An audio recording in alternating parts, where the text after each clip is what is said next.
Welcome to this deep dive into Jane Jacobs, The Death and Life of Great American Cities. Yeah, excited to be here. We're going to try to extract some insights from this book, Yeah. specifically for real estate investors in today's market. Sounds great. It's amazing how a book published back in 1961 can still be so relevant today. Oh, yeah, absolutely. But trust me, Jacobs's observations about cities are timeless and offer a gold mine of wisdom for anyone looking to make smart investments in urban areas. I agree. Especially, I think, for real estate investors. Yes, definitely. So, okay, let's just jump right in. One of the first things that struck me in the book is Jacobs's emphasis on safety. Mm, She argues that a city's success hinges on feeling safe in public spaces, right. which is something I think any investor should pay attention to. Absolutely. And she's not just talking about crime statistics here. Yeah. It's about the vibe of a place. Yeah, it's about what Jacobs calls eyes on the street. Ah, The idea that a bustling street with people coming and going naturally deters crime. It's about a neighborhood where people feel comfortable walking around day or night because there's a sense of community and watchfulness. right. So it's not just about the numbers. It's about how the place actually feels. Yeah, exactly. And she uses a really interesting example in the book to illustrate this, the North End of Boston. Yeah, the North End is a great example. In the 1950s, planners thought the North End, with its high density and mix of residential and commercial buildings, would become a slum. Hmm. But Jacobs found the opposite. It was thriving. Interesting. Why? Because of its strong social connections and a sense of community. Think about it. If everyone knows each other, there's an inherent motivation to look out for one another. Right. And that translates into a safer, more desirable environment. So how does this translate for someone like you looking to invest in real estate today? Well, it means you need to look beyond just the numbers on a spreadsheet. Consider the street design. Does it encourage foot traffic? What's the level of community engagement? Are there opportunities for natural surveillance, like well-lit sidewalks and storefronts? Properties in neighborhoods that feel safe and vibrant are inherently more attractive to tenants and buyers, which translates into higher value and better returns. Makes a lot of sense. Yeah. Another one of Jacobs's big ideas that caught my eye is her championing of mixed-use neighborhoods with short blocks. Right. She seemed to think that this wasn't just a matter of aesthetics, but actual economic power. Oh, absolutely. She argued that shorter blocks, as opposed to those long, sprawling ones you see in some newer developments, Yeah. create more opportunities for interaction and commerce. Oh. More corners, more points of interest, more reasons for people to be out and about, walking, shopping, and engaging with their surroundings. So you're saying it's about fostering a dynamic pedestrian environment, not just about the businesses themselves. Exactly. Think of it this way. When people are walking, they're more likely to stop and browse, maybe grab a coffee or check out a new store. That constant flow of foot traffic translates into more customers for businesses, higher demand for commercial space, and ultimately a more robust local economy. So as an investor, you're saying I should be looking for properties in neighborhoods with a good mix of uses and smaller blocks, areas that are already walkable or have the potential to become so. Exactly. It's about seeking out those areas primed for organic growth, those with the bones of a vibrant, walkable neighborhood. This is fascinating. Jacobs also talks about something she calls demand goods.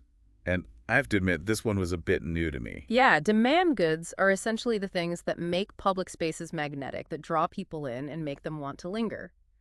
Think of a park with a playground, a splash pad, and a farmer's market on weekends. Okay.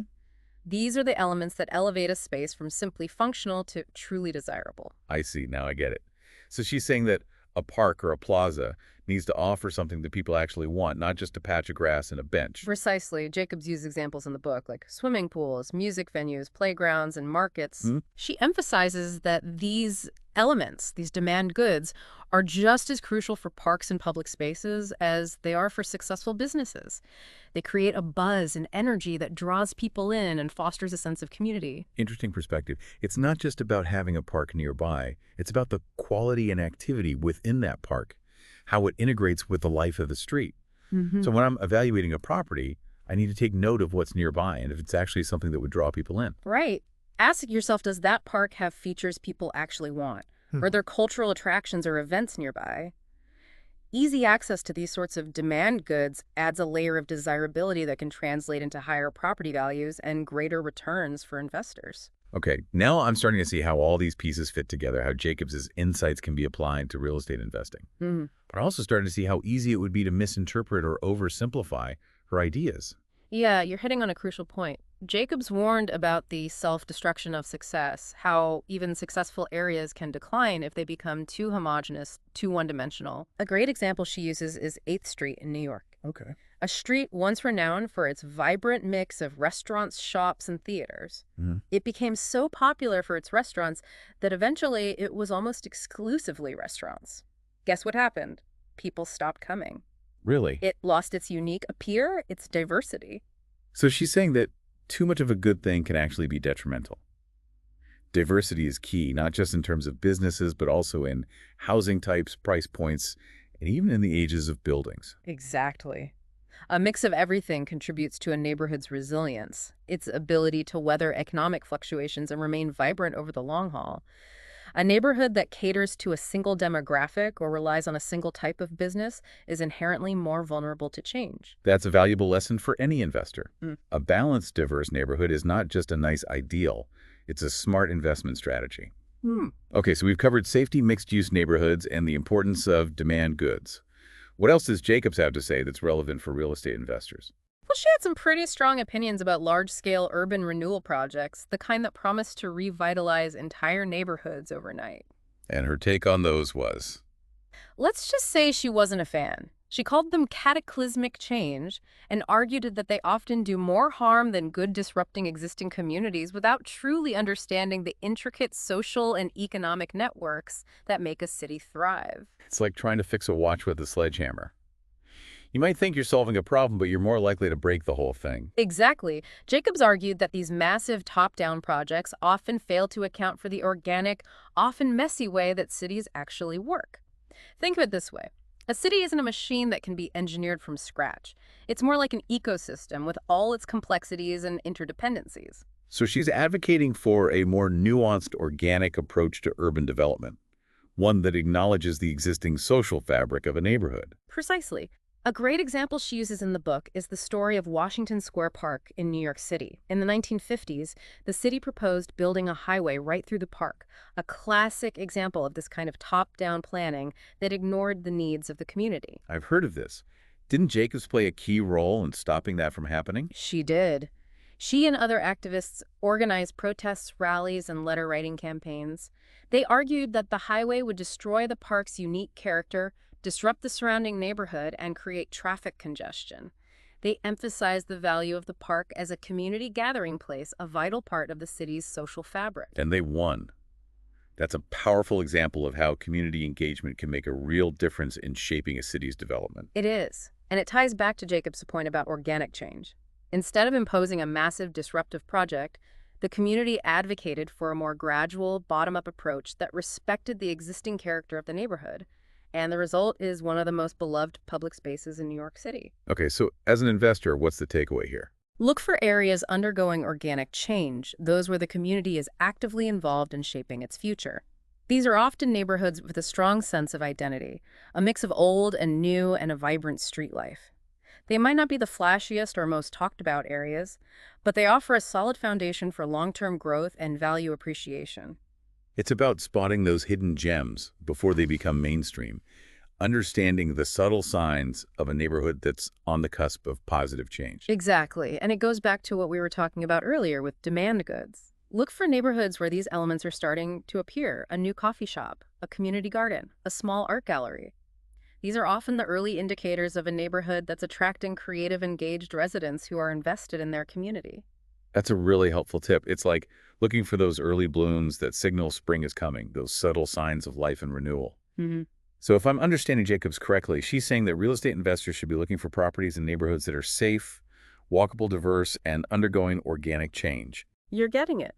It's about recognizing the interconnectedness of these factors, how they contribute to a neighborhood's overall health and desirability. It's not just about finding a building in a good location. It's about understanding the complex ecosystem of a neighborhood, the social and economic forces that shape its evolution. Exactly. And that's why Jacobs's work is so valuable for real estate investors.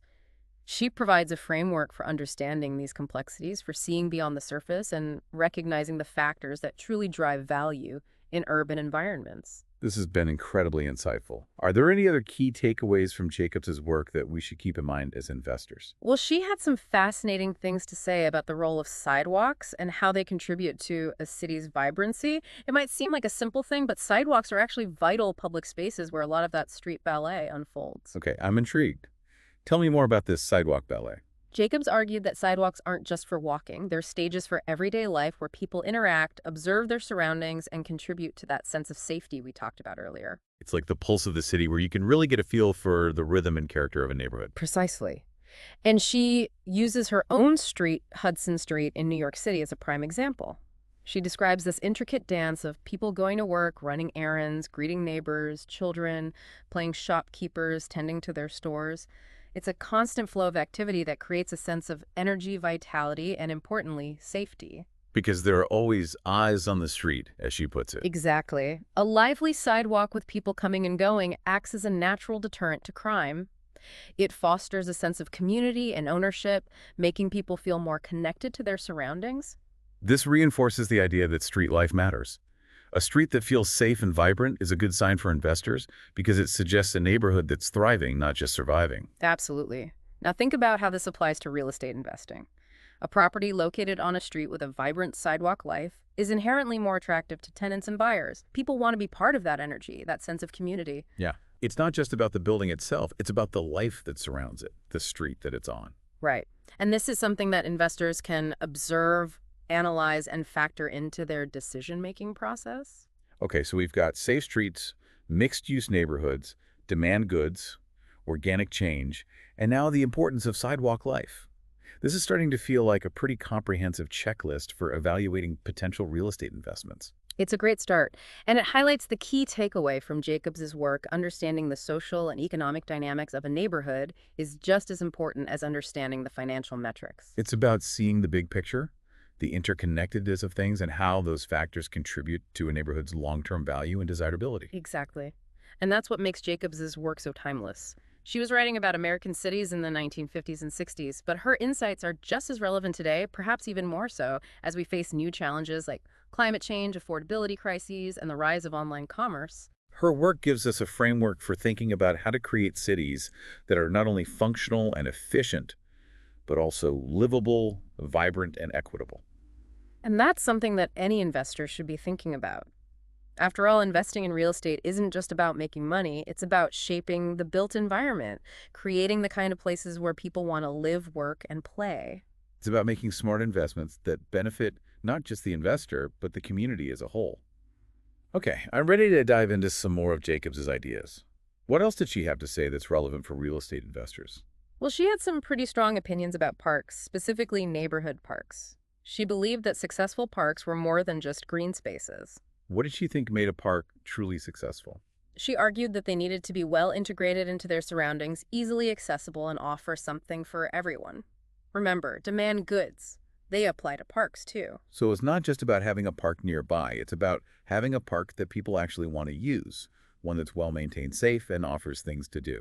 Precisely, Jacobs was very critical of parks that were isolated or poorly designed. She used the example of Jefferson Park in East Harlem, which was large but ultimately underutilized and even considered unsafe because it was isolated from the surrounding streets and lacked those elements that would draw people in. It's like that saying, if you build it, they will come, doesn't always apply to parks. Exactly. And this is something that investors should consider when evaluating a property. The presence of a well-designed, well-used park nearby can significantly enhance a property's value and desirability. It adds to the overall quality of life in a neighborhood, making it a more attractive place to live. Okay, so we've got safe streets, walkable neighborhoods, demand goods, organic change, vibrant sidewalk life, and now well-integrated parks. Anything else I should be looking for? Well, Jacobs was also a big believer in the importance of strong neighborhoods, and she had some insightful observations about what makes a neighborhood truly strong. What were some of those observations? She highlighted the importance of social networks, a sense of community, and crucially, the ability to address problems collectively. She even gives an example of a street in New York that successfully dealt with a drug dealing problem, not through law enforcement, but by working together, utilizing their close-knit community connections to reclaim their street. That's a powerful example of how a strong sense of community can be a real asset, making a neighborhood more resilient and better able to address challenges. Exactly. And for investors, this is a key factor to consider. Look for neighborhoods where residents are actively engaged in community life, where there's a sense of shared ownership and responsibility. These are the neighborhoods that are more likely to thrive over the long term. It's about more than just the physical characteristics of a neighborhood. It's about the social fabric, the human element that makes a place truly livable and desirable. Exactly. And that's something that Jane Jacobs understood better than almost anyone.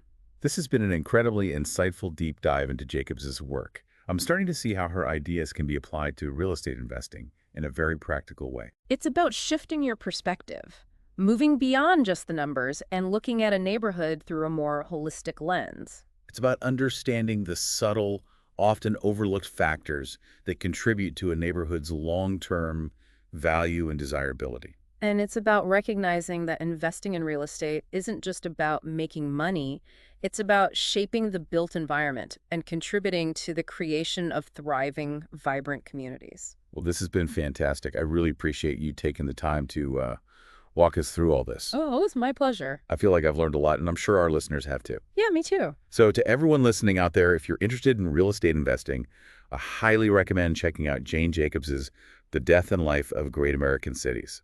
It's a classic for a reason, and it's full of insights that are just as relevant today as they were when it was first published. Couldn't agree more. Thanks again for joining us, and we'll see you next time for another deep dive.